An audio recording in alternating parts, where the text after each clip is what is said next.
just met 2 minutes ago. I literally just got into this place, which is, I believe, is called Puerto Morales. Morelos, sorry. Introduce yourself quickly. Yeah, my name's Billy King, and I'm from a little place called Crosby on the outskirts of Liverpool. And Liverpool, as we all know, is God's country. They don't buy the sun, so we like them, and you call that radio. Well, one boat's not enough. Because I dislike Piers Morgan. Yeah, I do. It's nice to get it out there to everybody. Okay, yeah. So, because I've always thought Piers Morgan's a twat.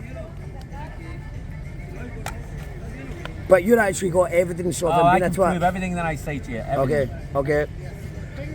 Yeah, there's no liability in what I'm about to tell you. I'm not frightened of speaking the truth. It's what they know me for. In fact, a lot of people call me the truth speaker.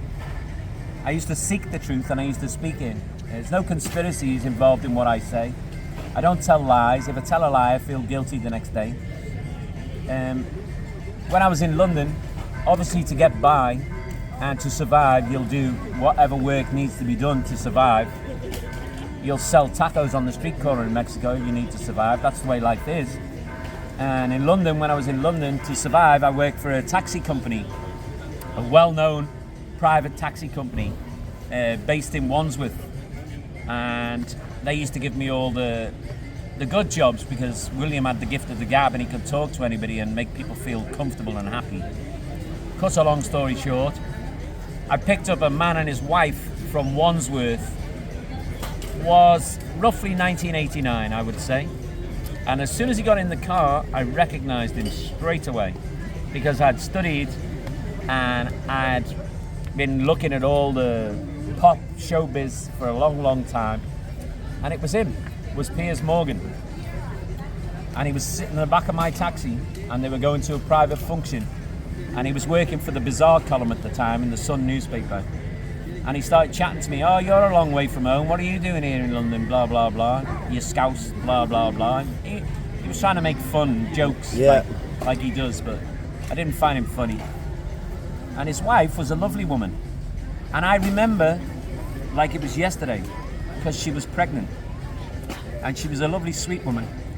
And then he was asking me why I was in London, what I was doing. I said, well, actually, I'm involved in the music business at the minute, right now. I'm doing backing vocals, but I just spent a lot of money putting a recording together of a few tracks that I've written, a few songs that I've written. And he said, oh, can we listen to it? Have you got it with you? I said, yeah, I've got it with me.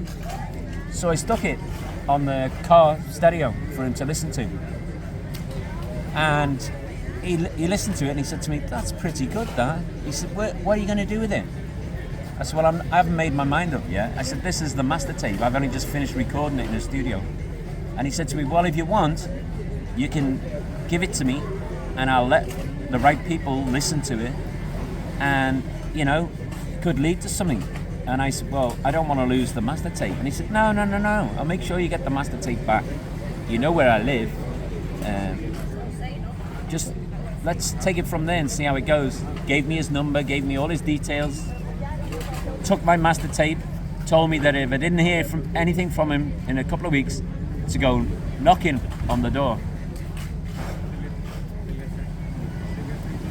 I didn't hear anything from him. I went knocking on the door. I spent a few £1,000s on that master tape. My friend Adrian, he was a studio engineer. He gave me his time for like next to nothing.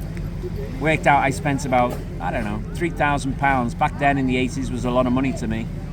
And I spent that recording these tracks. I went knocked on the door. His wife answered the door. As I said, she was pregnant. She opened the door. Oh yeah, I remember you. Come in. She invited me into the house. I went into his house in Wandsworth. And she said, he's at work. I'll get him on the phone. And would you want a drink while you're waiting? I said, well, I need to use the bathroom. Oh yeah, go on, the WC's downstairs there. I will never forget this moment as long as I live. I went in this toilet downstairs lavatory, WC.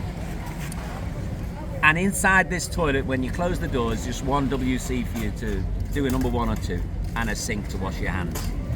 Every wall in that WC was covered in photographs of Piers Morgan. Piers Morgan with Michael Jackson, Piers Morgan with you name it, everybody was there.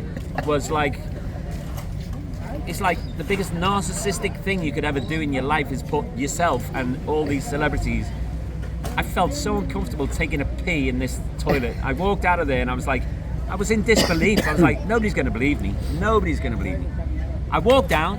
His wife's got the phone. She says, I got him on the end of the phone. Here. She passed me the phone. As God is my witness, may he strike me down dead right now. His first words to me were, what the fuck are you doing in my house? How dare you go to my house? How dare you bother my wife? You need to leave there right now. And I said to him on the phone, I need my master tape. I need it. I spent a lot of money. You have it. I want it back. I'll make sure you get your fucking bleep, bleep, bleep. And the words from that man's mouth were absolutely disgusting. His wife could see the change in my demeanor on my face, and she took the phone from me. She spoke to him.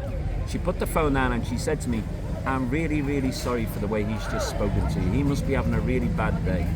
But I'll make sure you get, or I'll do my best to make sure you get your tape. Yeah. I never ever got my tape. Yeah. I even went to the Sun newspaper. I emailed him.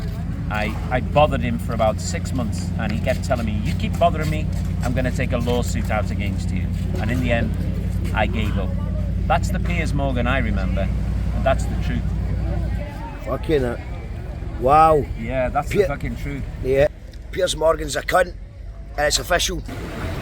It made it more difficult to turn it over.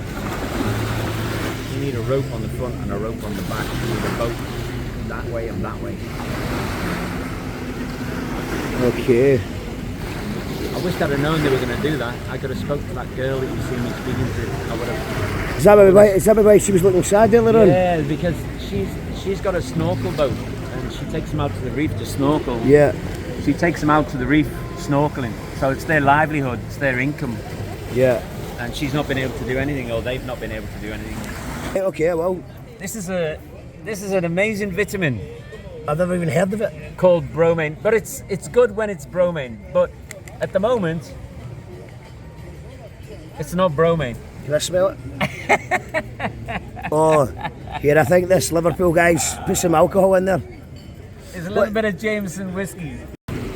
Yeah, it's been strange weather for this time in December for this place. It's not normal. Is this a climate thing? What do you think about the climate thing? Yeah, all this climate change is all nonsense. Yeah.